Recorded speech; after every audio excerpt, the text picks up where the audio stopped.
Talking about unbelievable, let's take a look at this next story. Right now in Birmingham, Alabama, a jury has just been chosen just within the last couple hours in the trial of the alleged honeymoon killer.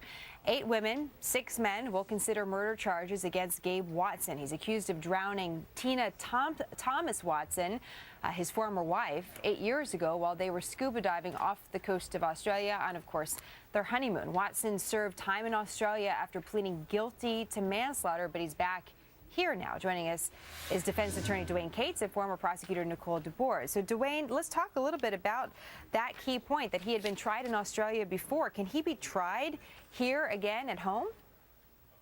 Well, he can, Jenna. I mean, here's how it works. It's called concurrent jurisdiction. If 2 places have jurisdiction over somebody, you can be tried twice. Like in the United States, you could be tried in state court for a murder and tried in federal court for murder. It doesn't happen very often, but it can be done.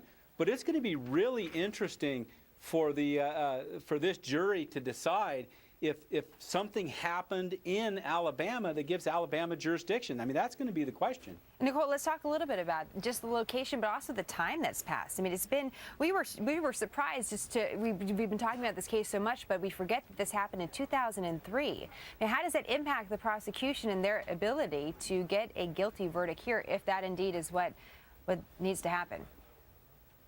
Well, that definitely makes it harder. They are dealing with witnesses, and witnesses are just people. And over time, memories fade, and people have a more difficult time recounting exactly what did take place. On the other hand, they've had all of this time to continue to gather evidence, including any kind of financial records or any other records which they might use to establish that any of the planning actually took place in Alabama, which is probably going to be one of the bigger hurdles in this case. You know, Dwane, one of the jurors that was being interviewed, and we have no way of knowing if she actually made it on the final jury, but she said that she felt Watson was guilty simply from the media coverage of it all. I mean, he's called the honeymoon killer in the press. How do you combat that at a trial like this?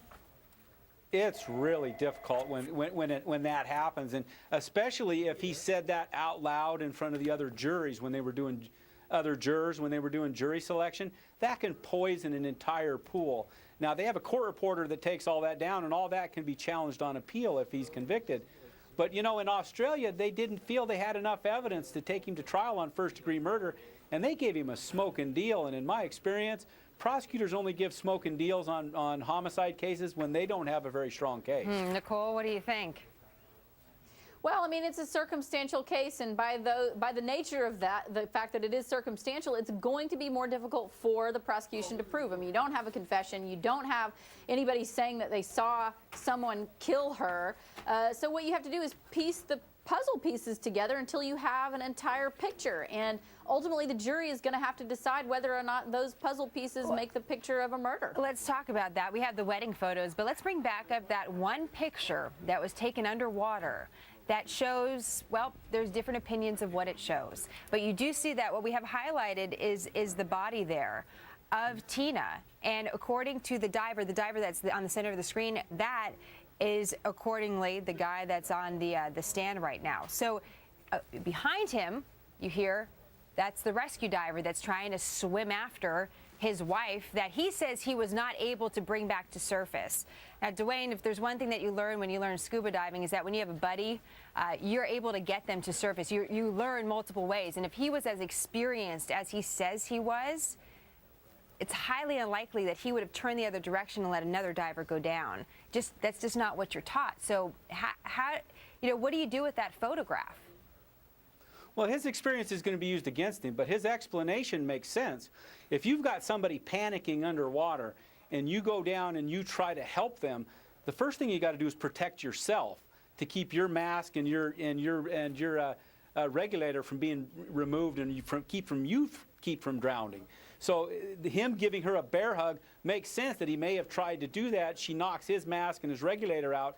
At that point, he's got to turn and swim away because he's got to get all his equipment back in shape.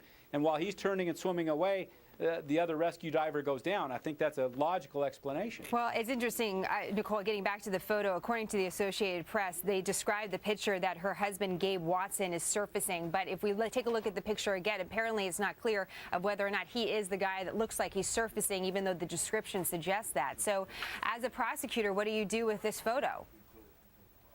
Well, I think that you're going to have to introduce the photo and let the jurors decide for themselves based on what the people who were on the dive boat with the couple saw. And that's going to be really important. The timing of when people surfaced, his explanation of what he was doing, whether it matches what physical evidence they do have in the case. And only the jurors are going to be able to answer these questions for us. Yeah, evidence from 2003. That's also going to be a factor, as we mentioned. Dwane and Nicole, thank you so much. Appreciate your time, and we'll see where this case goes. Thanks, Jenna. Thank you. Happy Valentine's Day. You too.